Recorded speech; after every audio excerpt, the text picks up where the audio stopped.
Welcome to another lesson in our Restoration Movement series as we move through the books of Ezra and Nehemiah. I'm glad you're here. And we're going to be looking at the book of Nehemiah today as we begin this part of the study. We're going to be in the second book. We've been in Ezra. Now we're going to be in Nehemiah. We're going to talk about the wall rebuilding cycle. We'll be there in just a minute. But to get us started, a question for you to think about.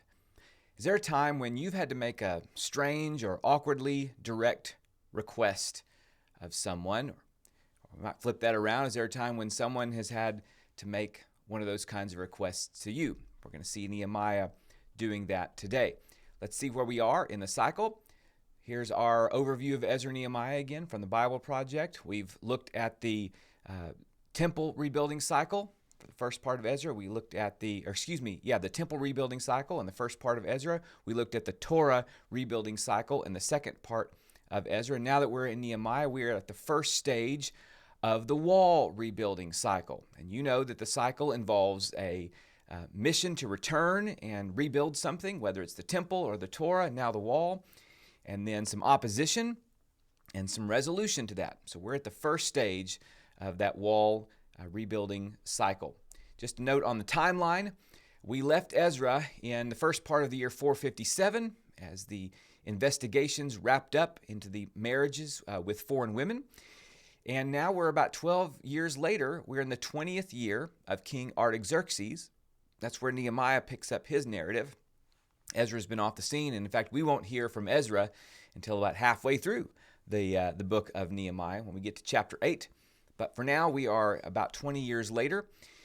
And then what we're going to see in the story today is about a 4-month period from when Nehemiah receives news of the state of the walls in Jerusalem to when he approaches the king in a different month to ask if he can go home and rebuild those walls. So there's our timeline reminding us where we are. Let's get into the text. Let's just start with Nehemiah chapter 1, verses 1 through 3. The words of Nehemiah, son of Hakaliah. In the month of Kislev, in the 20th year, we are pretty sure that's the 20th year of Artaxerxes, while I was in the citadel of Susa, Hanani, one of my brothers, came from Judah with some other men, and I questioned them about the Jewish remnant that had survived the exile, and also about Jerusalem. They said to me, "Those who survived the exile are back in the province, and are back in the province are in great trouble and disgrace. The wall of Jerusalem is broken down, and its gates have been burned with fire." A couple of notes about this bad news. We've got a first person, so it sounds like a memoir from Nehemiah. He's writing about this himself. That's how the text voices this. He's in Susa, which is one of the capitals of the Persian Empire.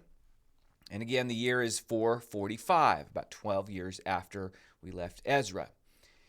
And let's talk about the state of Jerusalem. Now, we know it was destroyed in 587 by the Babylonians, but we also know that's probably not the state we're talking about. It's not just that the bad news was, hey, a century and some change ago, the walls were burned and they're in bad shape. We know that. Ezra would know that. But what we also know is in chapter 4 of Ezra, which we didn't cover in one of these lessons because it jumped ahead so much, that there has been further rebuilding efforts and further opposition by subsequent kings.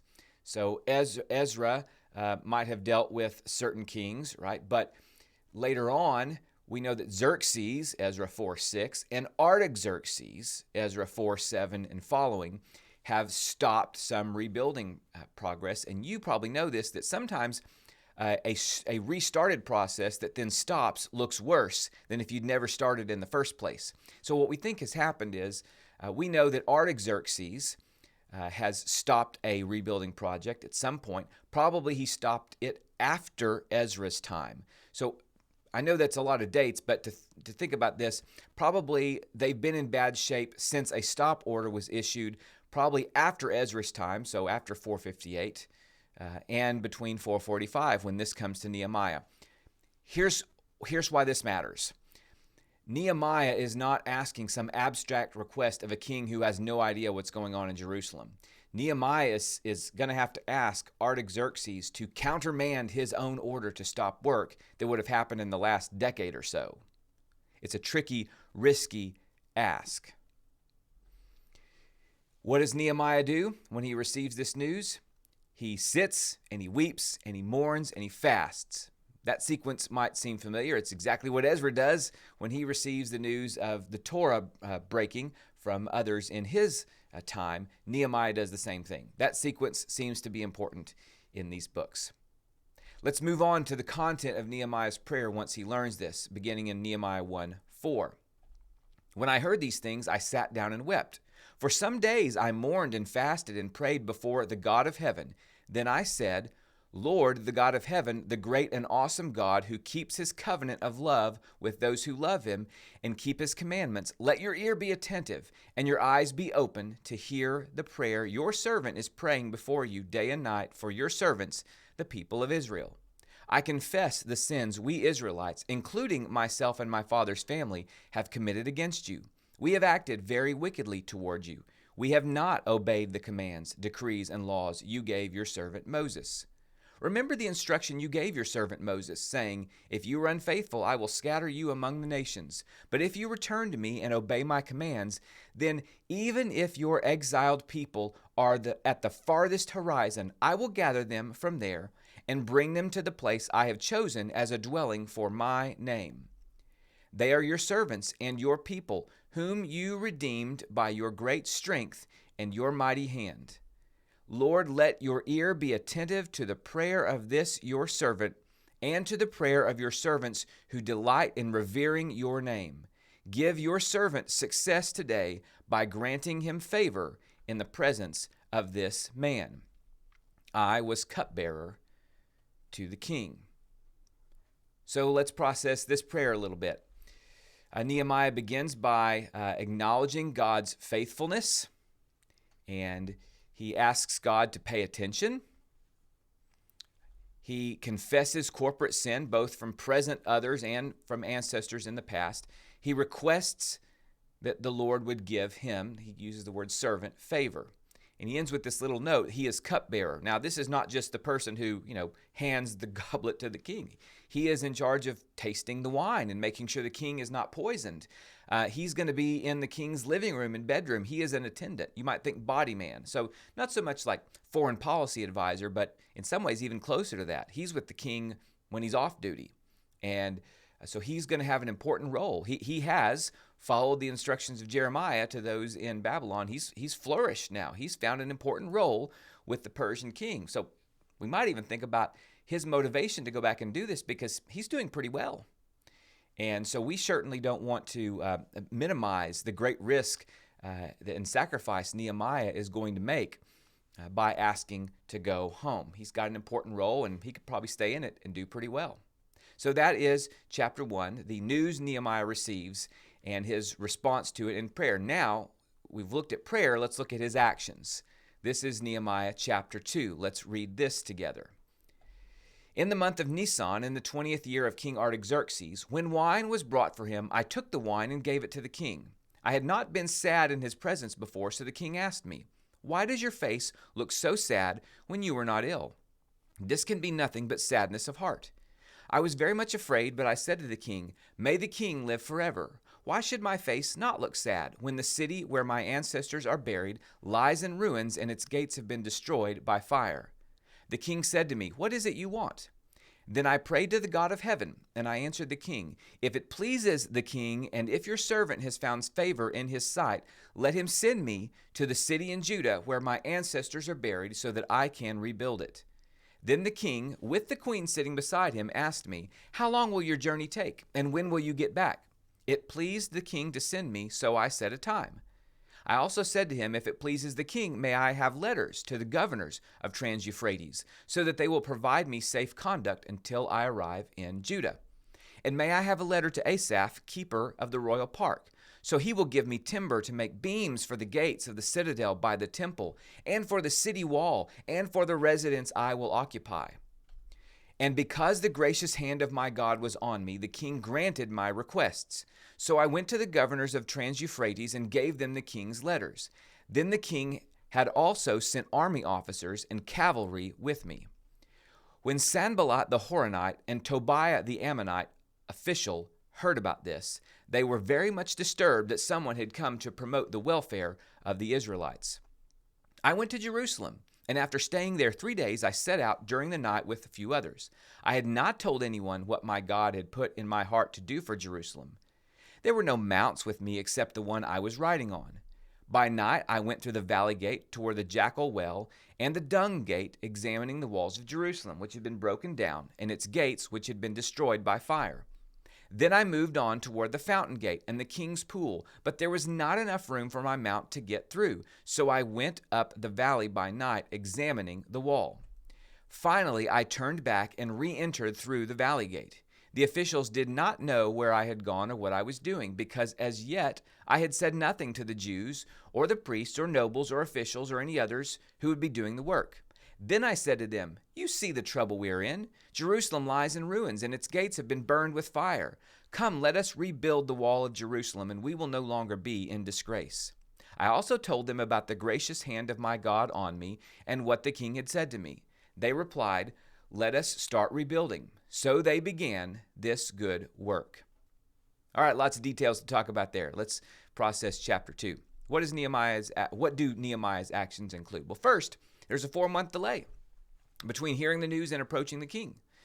So this could be because the king's off, wintering somewhere else. This is during the winter season. Maybe Nehemiah needs to wait logistic-wise to approach the king.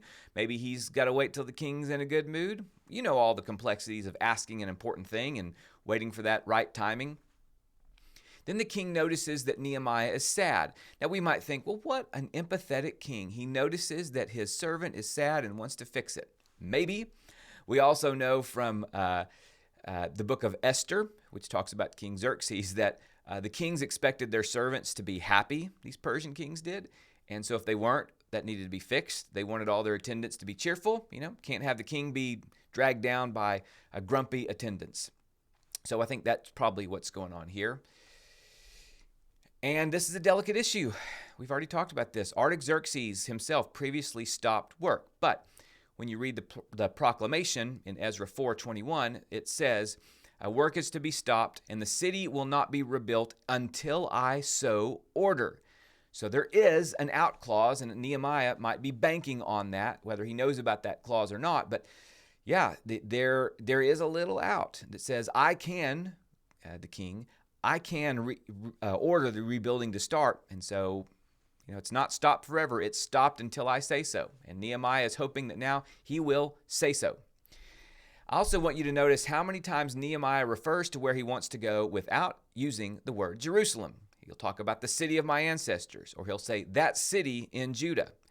And he's trying to make this personal. This is about him being able to do something for his homeland.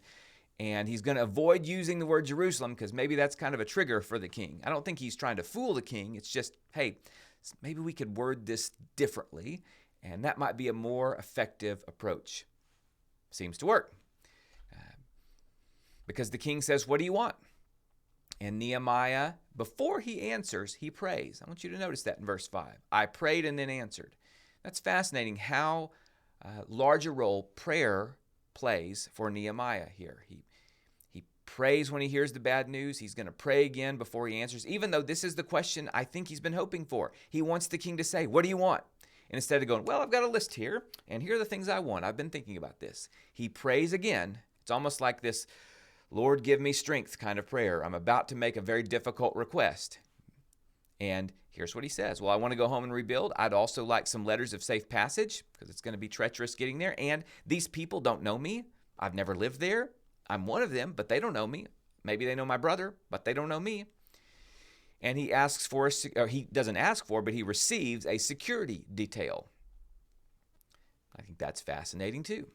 And then we get a preview of the opposition, Sanballat and Tobiah. Now, we'll cover those in the next lesson, but we already see that there are some folks who are not happy about this going on. We'll talk about more who these people are and why they would be opposed to this again in the next lesson. Now, what happens when he gets to Jerusalem? Well, he didn't do anything for 3 days. Again, they don't know him in Jerusalem. And here's a guy who's going to tell them, we've got to rebuild the walls. And their response might understandably be, well, who are you? So you can't just march into town and say, I'm in charge, because the people don't know him. 3 days of inaction, probably some prayer and fasting involved. We don't know that, but it wouldn't be out of character for Nehemiah. 3 days of inaction. Then, when he actually goes to inspect the state of the walls, it's like this covert inspection at night where very few people are around, and he doesn't tell anybody at this time. Again, got to wait for the right moment. And finally, he announces his mission to a group of people, and he says, this is backed by God and backed by the king. So he's got to wait, establish some credibility, and then finally, just at the right time, he can announce his mission and God's support. Let's talk about this twin theme of prayer and action. I think this really is obvious when we read Nehemiah and his response. How does he respond to bad news? Through prayer and action. I just want to read us a few verses that remind us of how these go together. James 5:16. James tells us that the prayer of a righteous person is powerful and effective, so we know that prayer is powerful. James also says earlier in his letter, do not merely listen to the word and so deceive yourselves, do what it says. Anyone who listens to the word but doesn't do what it said is like someone who looks at his face in a mirror and, after looking at himself, goes away and immediately forgets what he looks like. Well, here's a passage on action from James 2. Suppose a brother or sister is without clothes and daily food. If one of you says, go in peace, keep warm and well fed, but does nothing about their physical needs, what good is it? In the same way, faith by itself, if it is not accompanied by action, is dead. And one more verse from 1 John 3:18. Dear children, let us not love with words or speech, but with actions and truth. So what I'm wanting you to see here is that prayer and action are both important. And we could look at lots of other verses about that. Nehemiah's first instinct is to pray always. And that is so admirable. And that is something I want to be more like. Someone who, before I just, maybe like Peter sometimes, the Apostle Peter, just impulsively do things, I need to stop and I need to pray and I need to seek the Lord's guidance. But if I have a role to play in fulfilling that request, then I better get after it and do it. And so we see here a person in Nehemiah who is committed to both. So let me leave you with some questions then to think about. What are some weaknesses with responses that are limited to, quote, thoughts and prayers? We hear that phrase a lot. What are some weaknesses with that? What do these passages we just read teach us about the relationship between faith and prayer and also action? What are some dangers of prayer with no action? And conversely, what are some dangers of action with no prayer? Finally, what is one specific thing you are asking God for right now? So if God asked you the question that the king asked Nehemiah in chapter 2, verse 4, what is it you want? Would you have a pretty clear, direct answer for that? And would you feel empowered to ask it? And then on the theme of action, is there any next action you could take alongside this request made in faith? In our next lesson, we're going to look at a few passages that discuss the opposition to the wall building. We're going to skip around a little bit through chapters 4 and 6 and look at multiple rounds of opposition. And then in the lesson after that, we'll again skip around in chapters 4 and 6 and look at a couple of resolutions to that opposition to the wall building. Let me end our time in prayer. God, would you move us to action to carry out your will? Would you help us see our own roles in doing your work? We pray this in Jesus' name. Amen.